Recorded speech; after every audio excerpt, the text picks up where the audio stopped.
Hello and welcome back to the Medico Girl. In this video, we are going to discuss about statistical parameters, their estimation, confidence region, non-linearity at the optimum, sensitivity analysis, optimal design and population modeling. So let's begin.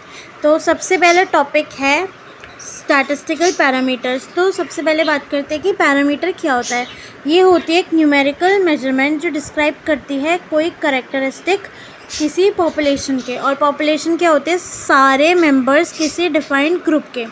Statistical parameters क्या होते हैं, ये characteristics होते हैं जो define करते हैं population को और यूज़फुल होते हैं स्टैटिस्टिकल एनालिसिस में। जैसे कि इसमें आते हैं मेजर्स ऑफ सेंट्रल टेंडेंसी जो इंक्लूड करता है mean, median, mode, dispersion, variability या स्कैटर या स्प्रेड। ये क्या होता है, एक्सटेंड टू विच एक डिस्ट्रीब्यूशन स्ट्रेच होती है या स्क्वीज्ड होती है। Coefficient of dispersion, variance, standard deviation, residual ये क्या होती है, observed value of dependent variable minus predicted value. Then factor analysis, absolute error, mean absolute error और परसेंटेज एरर ऑफ एस्टिमेट। इन सब के फॉर्मूलाज दिए गए हैं, आप लोग देख सकते हो। एक बार जब मॉडल की फंक्शनल फॉर्म जो है वो डिसाइड हो जाती है और जो एक्सपेरिमेंटल डाटा है वो कलेक्ट हो जाता है, तो जो वैल्यू होती है फॉर मॉडल पैरामीटर यानी कि जो पॉइंट एस्टिमेशन होती है, और कॉन्फिडेंस रीजन किसी वैल्यू के लिए यानी कि इंटरवल एस्टिमेशन, उसे हम एस्टिमेट करते हैं। कॉन्फिडेंस रीजन के बारे में आगे बात करेंगे वीडियो में।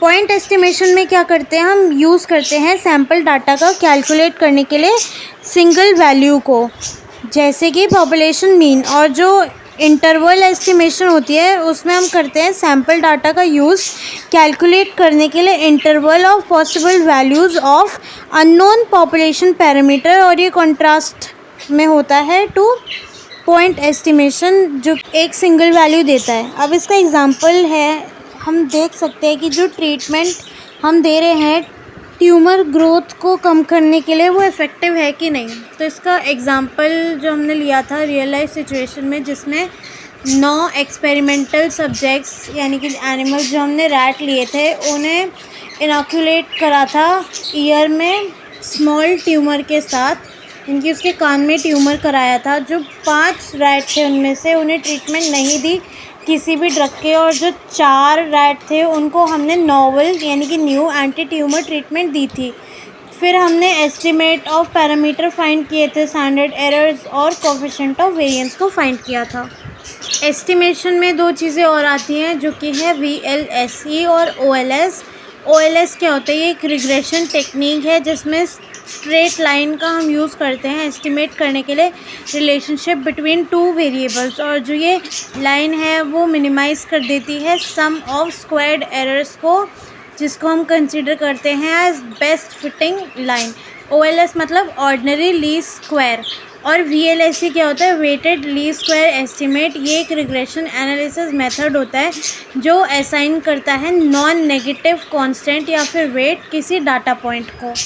नेक्स्ट टॉपिक है कॉन्फिडेंस रीजन या फिर कॉन्फिडेंस इंटरवल। तो सबसे पहले इंटरवल क्या होता है, ये होती है रेंज ऑफ वैल्यू, और इसमें हमारी लिमिट आती है, 2 लिमिट होती है, अपर लिमिट और लोअर लिमिट।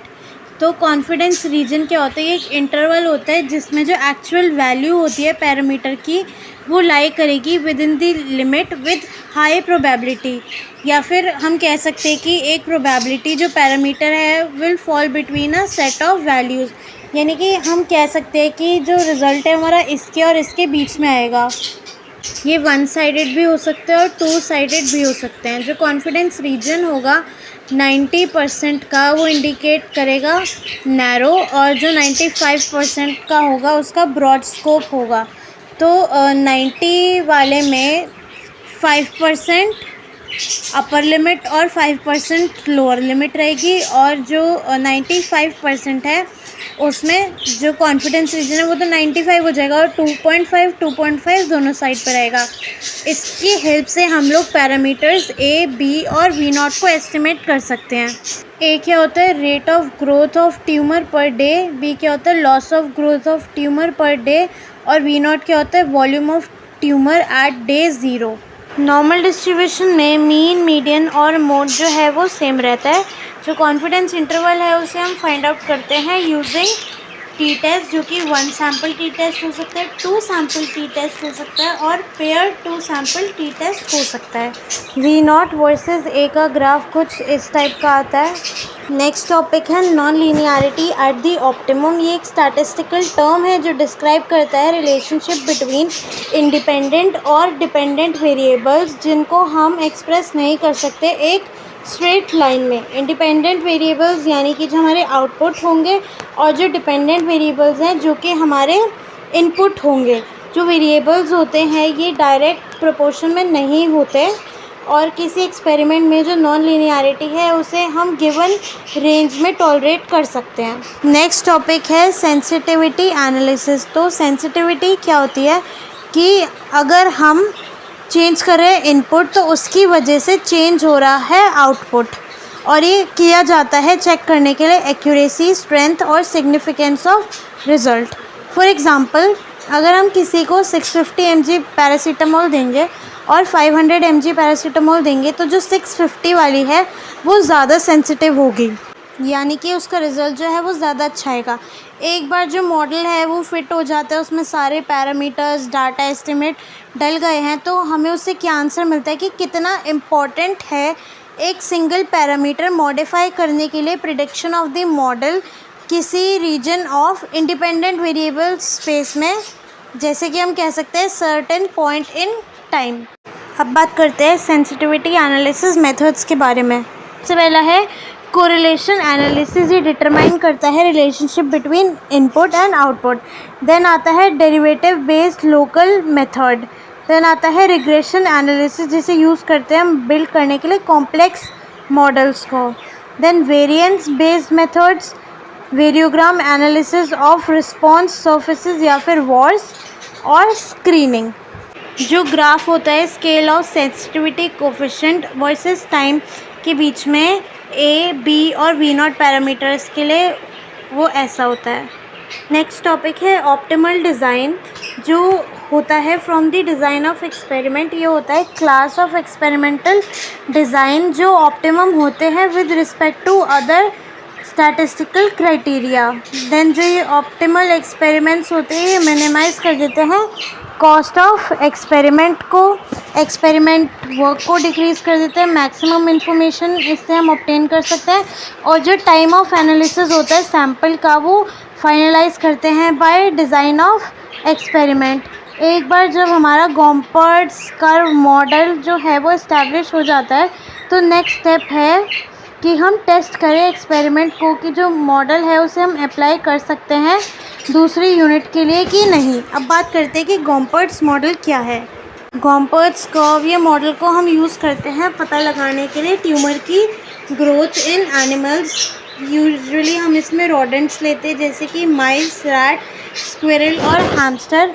जो इसका फॉर्मूला होता है growth is equals to anabolism minus catabolism. Anabolism क्या होता है, इसमें सिंथेसिस होता है ऑफ न्यू बॉडी मैटर और उसमें क्या होता है लॉस ऑफ बॉडी मैटर। और जो साइज़ और वॉल्यूम और वेट जो होता है ट्यूमर का वो इंक्रीज़ होता है एनाबॉलिज्म में और कैटाबॉलिज्म में डिक्रीज़ होता है। इसको कैलकुलेट करने के लिए हम फॉर्मूला यूज़ करते हैं du/dt ब्रैकेट में t is equals to AV bracket में t माइनस BV ब्रैकेट में t log VT, या फिर दूसरा फॉर्मूला बीटा और अल्फ़ा वाला होता है जो कि यहाँ पे गिवन है। नेक्स्ट है मोंटे कार्लो कोरिलेशन कोफिशिएंट। ये क्या होती है, थ्योरी जो एक्सप्लेन करती है जो ट्यूमर की ग्रोथ है वो मैक्सिमम होती है अपनी पीक लेवल पे एट 3rd, 8th और 12th डे पर। जो OLS एस्टिमेशन है उसे हम अप्रॉक्सीमेट करते हैं, फाइंड आउट करते हैं by the inverse of Fisher information matrix at the optimum. OLS के बारे में हमने आगे वीडियो में बात की थी। FIM क्या है, इससे हम लोग वेरिएंस और कोवेरिएंस को फाइंड आउट कर सकते हैं। ये मैक्सिमाइज कर देता है ट्रेसेस को और डिटर्मिनेंट को, जो कि डिस्पर्जन होती है of variance and covariance. Variance जो है वो बताती है कि कैसे वैल्यूज़ जो है वो स्प्रेड आउट है अपनी मीन वैल्यू से, और कोवेरिएंस मेजर करती है रिलेशनशिप बिटवीन दो रैंडम वेरिएबल्स और कैसे वो चेंज करते हैं एक साथ। वेरिएंस को हम लोग डायगनली फाइंड आउट करते हैं, कोवेरिएंस को ऑफ डायगनली। अब आते हैं इसके मेथड्स। तो सबसे पहला है ए, जो कि होते हैं एवरेज या ट्रेस। सी, डी वाले को बोलते हैं हम डिटर्मिनेंट। ये पॉसिबली सबसे ज़्यादा वाइडली यूज्ड मेथड होता है ऑप्टिमल डिज़ाइन का फाइंड करने के लिए ऑप्टिमल सैम्पलिंग टाइम को फॉर आइदर 3 सैम्पल, 8 सैम्पल और 12 सैम्पल एक्सपेरिमेंट। देन आता है ई, जिसको हम बोलते हैं ईजन वैल्यू और टी ऑप्टिमैलिटी। जी ऑप्टिमैलिटी, आई यानी कि इंटीग्रेटेड और वी यानी कि वेरिएंस। अब आते हैं इसके एडवांटेजेस कि ये रिड्यूस कर देता है कॉस्ट ऑफ एक्सपेरिमेंटेशन, एकोमोडेट कर देता है मल्टीपल टाइप्स ऑफ फैक्टर्स को, ये डिक्रीज़ कर देता है एक्सपेरिमेंट वर्क को, मैक्सिमाइज़ कर देता है इन्फॉर्मेशन जो हम ऑब्टेन कर सकते हैं, और जो डिज़ाइन है वो ऑप्टिमाइज़ हो सकते हैं जब डिज़ाइन स्पेस जो है वो कंस्ट्रेंड हो, जो इसका रिज़ल्ट है वो हिस्टोग्राम की फॉर्म में आता है। नेक्स्ट हम लोग बात करते हैं पॉपुलेशन मॉडलिंग की। ये एक टूल है आइडेंटिफाई करने के लिए और डिस्क्राइब करने के लिए रिलेशनशिप बिटवीन एक सब्जेक्ट के फिजियोलॉजिकल कैरेक्टरिस्टिक्स और ऑब्ज़र्व करने के लिए ड्रग एक्सपोजर या रिस्पॉन्स। पॉपुलेशन क्या होती है? वो होती है ग्रुप ऑफ एनिमल जिनसे हम लोग सैंपल ले रहे हैं एक्सपेरिमेंटल स्टडी के लिए। और मॉडलिंग क्या होती है? ये होती है अडॉप्टिंग न्यू टेक्नोलॉजीज़। जो स्टैटिस्टिकल मॉडल होता है पॉपुलेशन के लिए, उसको हम लोग 2 तरीके से समझ सकते हैं, मीन मॉडल और वेरिएंस मॉडल। जो मीन मॉडल होता है उसमें फंक्शनल रिलेशनशिप होती है और जो वेरिएंस मॉडल है उसमें एजम्पशन होती है रेसिडुअल पे। देन इसकी एडवांटेज क्या होती है कि अगर सब्जेक्ट में अगर अवेलेबल डाटा कम होता है फिर भी हम उससे पैरामीटर को एस्टिमेट कर सकते हैं क्योंकि पॉपुलेशन अवेलेबल होती है। 2 कॉज होते हैं इसमें डिफरेंस जो आते हैं पॉपुलेशन एनालिसिस में। पहला क्या होता है? इंटर सब्जेक्ट और intra subject parameter. Inter subject माने अमंग द सब्जेक्ट और इंट्रा माने विद इन द सब्जेक्ट। और दूसरा क्या होता है? Non availability of complete set of points. Then इसमें जो हम लोग एनालिसिस करते हैं वो 2 तरीके से करते हैं, लीनियर एनालिसिस और non linear analysis. Linear analysis में डिपेंडेंट और इंडिपेंडेंट जो वेरिएबल्स होते हैं वो प्रोपोर्शनल होते हैं एक दूसरे के। लीनियर रिग्रेशन को हम प्रपोज करते हैं as y = mx + q। Non linear analysis में ये दोनों एक दूसरे के प्रोपोर्शनल नहीं होते। अब बात करते हैं टाइप्स ऑफ मॉडल। तो सबसे पहला वाला होता है पॉपुलेशन फार्माकोकाइनेटिक मॉडलिंग, जिसमें एस्टिमेट करते हैं हम अननोन पॉपुलेशन डिस्ट्रीब्यूशन को based on data from collection of non linear model. और ये डिस्क्राइब करता है relationship between drug concentration and time. Next है फार्माकोकाइनेटिक फार्माकोडायनामिक मॉडल, जो मेजर करता है ड्रग का इफेक्ट। डिजीज़ प्रोग्रेशन मॉडल जो डिस्क्राइब करता है टाइम कोर्स ऑफ डिजीज़। और मेटा मॉडल जो है वो कंपेयर करता है एफिकेसी और सेफ्टी को किसी न्यू ट्रीटमेंट की विद अदर ट्रीटमेंट जब इंडिविजुअल डाटा जो है वो अवेलेबल नहीं होता। नॉन क्लिनिकल ट्रायल के टाइम पे हम लोग समझते हैं कंसंट्रेशन और रिस्पॉन्स, साइमुलेशन करते हैं स्टडी डिज़ाइन के लिए और स्केलिंग करते हैं प्रिडिक्ट करने के लिए ह्यूमन एक्सपोजर। फेज़ 1 में हम डिस्क्राइब करते हैं कंसंट्रेशन और रिस्पॉन्स को, साइमुलेट करते हैं स्टडी डिज़ाइन को और सिलेक्ट करते हैं डोज को for further evaluation. Phase 2A में हम लोग आइडेंटिफाई करते हैं प्रिडिक्टिव कोवेरिएट्स को, साइमुलेट करते हैं और प्रिलिमिनरी डोज एडजस्टमेंट करते हैं। 2B में हम लोग कंफर्म कर लेते हैं प्रिडिक्टिव कोवेरिएट्स को, साइमुलेट करते हैं, कंफर्म करते हैं डोज एडजस्टमेंट को और उससे कंपेयर करते हैं to other therapeutics. 3rd phase में हम लोग कंफर्म करते हैं प्रिडिक्टिव कोवेरिएट्स को, कंफर्म करते हैं डोज एडजस्टमेंट को और एक्सटेंड करते हैं उसे अदर पॉपुलेशंस और इंडिकेशंस में। That's all for now. Thank you. We will soon meet with the new video. Till then, stay tuned.